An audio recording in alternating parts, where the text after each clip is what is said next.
The wispy material rolling off this production line is made from plastic, but it might as well be spun from gold.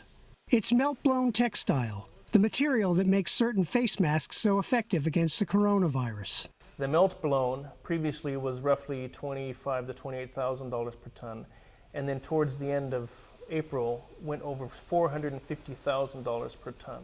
It's a complete seller's market. Most of the raw material for personal protective equipment, or PPE, is made in China. And amid critical shortages, medical mask and gown makers around the world are running out of this crucial ingredient. We definitely need more capacity, and it's restricting our ability to do what we need to do for the country. Prestige AMERITECH is the largest domestic maker of medical masks. We need factories manufacturing the raw materials. We need to step that up.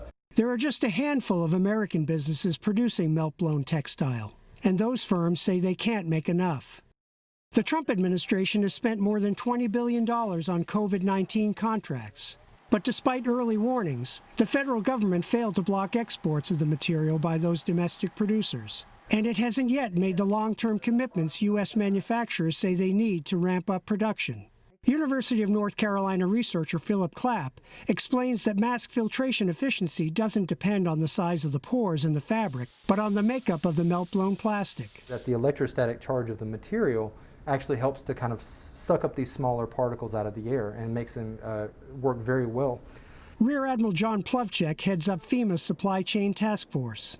He says he's confident that increased domestic production will be able to meet peak surge demand for COVID response. We've systematically attacked the supply chains from raw material to manufacturing to distribution.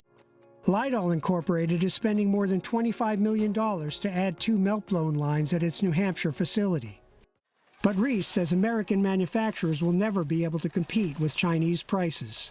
And he's reluctant to spend millions on a market that will most likely evaporate when the pandemic passes. Without some significant intervention or legislation, it's not going to happen. It's very, very risky. Alan Breed, Associated Press.